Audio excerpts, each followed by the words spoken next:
dengan demikian surat keputusan Mahkamah Agung 089 tersebut dianggap tidak pernah ada, karena surat SKMA tersebut melawan bertentangan dengan surat SKMA 052 dari KMA dari 5/2009 tanggal 1 Mei 2009 yang menyatakan pengadilan tidak dalam posisi untuk mengakui atau tidak mengakui suatu organisasi advokat, baik itu Kongres Advokat Indonesia, Pradi maupun Pradin. Dan urusan perselisihan antara organisasi advokat adalah urusan internal mereka. Pengadilan tidak dalam posisi mengakui atau tidak mengakui suatu organisasi advokat, dan yang harus mereka selesaikan sendiri melalui jalur hukum. Bahwa surat keputusan MKS surat keputusan Mahkamah Agung nomor 052 KMA dari AK.01/3/2011 yang pada intinya yang boleh beracara di pengadilan tidak melihat dari organisasi mana advokat itu berasal.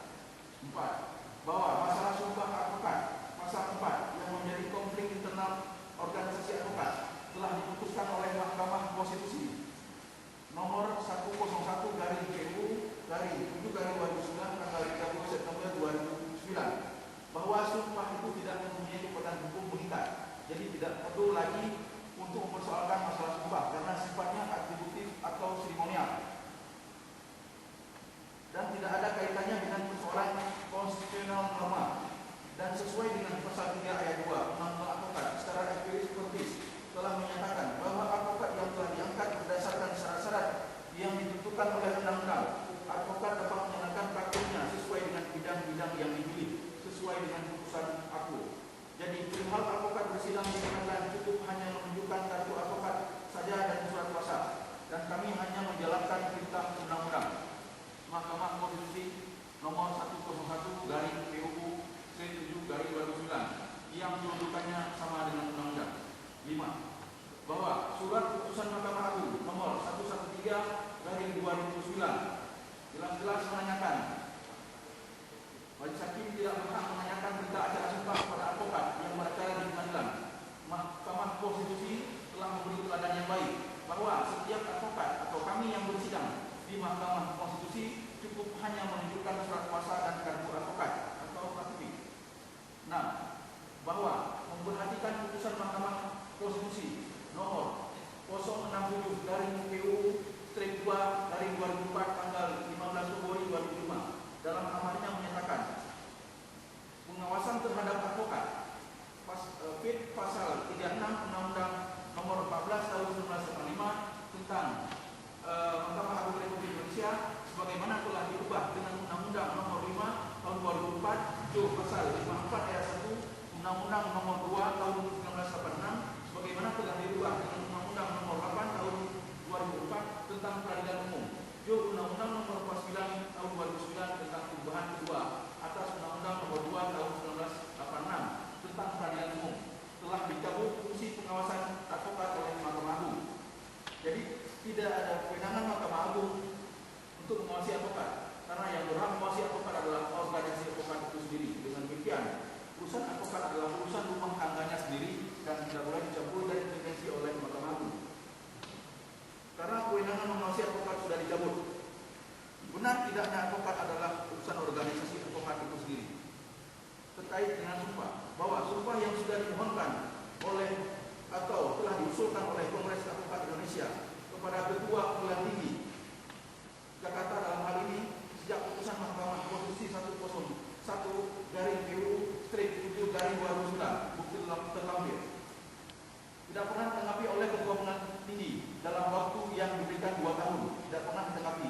Jadi jangan seolah-olah sebagian advokat Kongres Advokat Indonesia karena ketidakpatuhan Ketua Pengadilan Tinggi akan putusan Mahkamah Konstitusi tersebut advokat yang disalahkan, bukan advokat yang tidak mau, tapi Ketua Pengadilan Tinggi tidak mau membuka sidang atas permohonan organisasi advokat dan tidak mematuhi putusan Mahkamah Konstitusi tersebut.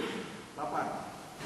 Perlu kami tegaskan, janganlah bermain-main dengan sumpah. Sumpah itu tidak terkait dengan identitas maupun legalitas seorang advokat. Sumpah itu hanya bersifat atributif, bukan konstitutif, sesuai dengan putusan Mahkamah Konstitusi 101/PUU-7/2009 bahwa ketidakpatuhan Ketua Pengadilan Tinggi atas putusan Mahkamah Konstitusi 101/PUU-7/2009 maka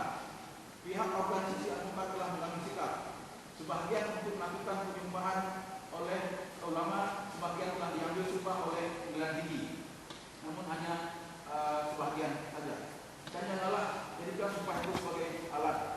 Satu hadis mengatakan, janganlah kamu menjadikan sumpahmu sebagai alat penipu di antara kamu yang menyebabkan mengintip kakimu.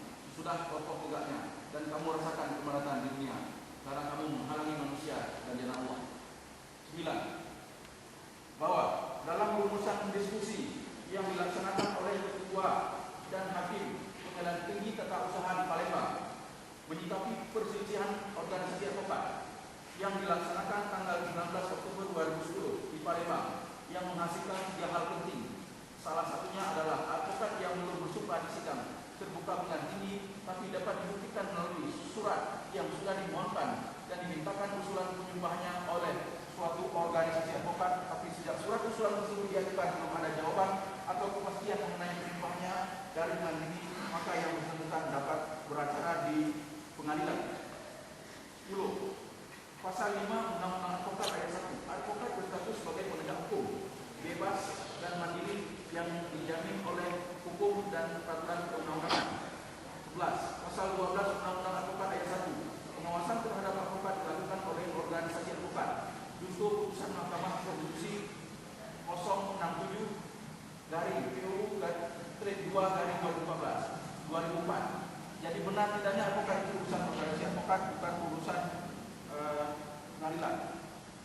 12. Bahwa Undang-Undang Dasar 1945 sebagai hukum tertinggi dalam negara Kesatuan Republik Indonesia telah memberikan jaminan dan perlindungan bagi setiap warga negara hak untuk bekerja atau kehidupan yang layak bagi kemanusiaan sesuai dengan pasal 27 ayat 2 junto pasal 28 D ayat 2 hak untuk hidup serta mempertahankan hidup dan kehidupannya, hak untuk mengembangkan diri melalui pemenuhan kebutuhan dasarnya pasal 28 C ayat 1 serta hak untuk perlindungan jaminan kepastian hukum yang adil pasal 28 D ayat 1.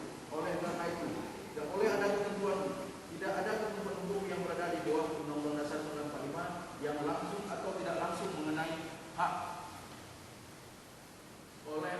untuk bekerja atau dijamin oleh undang tersebut atau memuat hambatan bagi seseorang untuk bekerja apapun bidang pekerjaan dan profesi pekerjaannya agar bisa memenuhi kebutuhan hidup yang layak sesuai dengan putusan Mahkamah Konstitusi 101. 13. Bahwa pelanggaran advokat yang dilarang beracara dapat berpotensi melanggar hak manusia sesuai dengan surat Komnas HAM kepada Ketua Mahkamah Agung RI tanggal 11 Februari 2013 dengan nomor 542 dari IK dari PMT dari 2/2013 perihal rekomendasi Komnas HAM terkait dengan sumpah advokat dan meminta Mahkamah Agung wajib mematuhi putusan Mahkamah Konstitusi.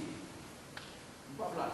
Bahwa putusan Mahkamah Konstitusi itu bersifat ega omnes final and binding yang berarti mengikat dan harus dipatuhi oleh setiap warga negara dan tidak bisa dilawan oleh siapapun. Bahkan mantan Presiden Susilo Bambang Yudhoyono selaku Presiden Kepala Negara dan Kepala Pemerintahan menghormati putusan MK termasuk dalam hal pemberhentian Jaksa Agung sampai Undang-Undang Pilpres dihormati oleh Presiden termasuk Prabowo Hatta karena sifat putusan Mahkamah Konstitusi bersifat final dan mengikat.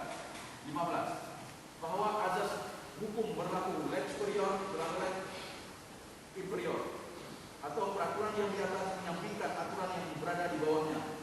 Putusan Mahkamah Konstitusi otomatis menyampingkan surat putusan Mahkamah Agung itu bukan karena SKMA itu bukan hierarki dalam undang-undang, bukan instrumen hukum dalam hierarki peraturan perundangan RI, bukan peraturan undang-undang dan SKMA bukan norma hukum, tidak boleh mengikat keluar. Apalagi advokat itu bukan bagian struktural Mahkamah Agung dan bukan pegawai Mahkamah Agung seperti juga kejaksaan, kepolisian yang merupakan lembaga tersendiri dan tidak dicampuri oleh pihak lain apalagi Mahkamah Agung karena beda lembaga. 16. Bahwa terkait dengan diterbitkan beberapa surat putusan Mahkamah Agung oleh Ketua Mahkamah Agung RI maupun Ketua Pengadilan Tinggi, maka perlu kami jelaskan bahwa semua surat-surat tersebut surat sangat berarti dan sangat bertentangan dengan ketentuan peraturan perundang-undangan yang berlaku sesuai dengan Undang-Undang Nomor 12 Tahun 2011 baik dalam aplikasi maupun dalam implementasinya. Dan SKMA itu bukan bagian dari direktif undang-undang seperti diatur dalam Undang-Undang Nomor 12 Tahun 2011, bukan peraturan undang-undang dan bukan norma hukum, dan tak boleh mengikat keluar. Padahal kewenangan Mahkamah Agung nomor 1 sudah dicabut. Dalam sesuai dengan keputusan 101 memutuskan pengadilan tinggi wajib membuka sidang, namun sebagian dibuka, sebagian tidak dibuka oleh pengadilan tinggi. Bahwa setiap orang atau advokat harus memperoleh keadilan dan perlindungan hukum berdasarkan Undang-Undang Nomor 8 Tahun 2009 tentang kekuasaan kehakiman. Pasal 4 ayat 1 berbunyi, pengadilan mengadili menurut hukum dengan tidak membeda-bedakan orang.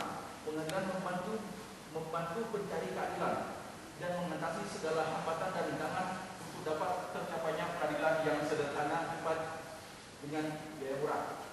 Pasal 5 ayat 1 berbunyi, hakim dan hakim konstitusi wajib menggali, mengikuti, dan memahami nilai-nilai hukum dan rasa keadilan yang hidup dalam masyarakat. Hakim dan hakim konstitusi harus memiliki integritas dan kepribadian yang tidak tercela, jujur, adil dan profesional, berpengalaman di bidang hukum.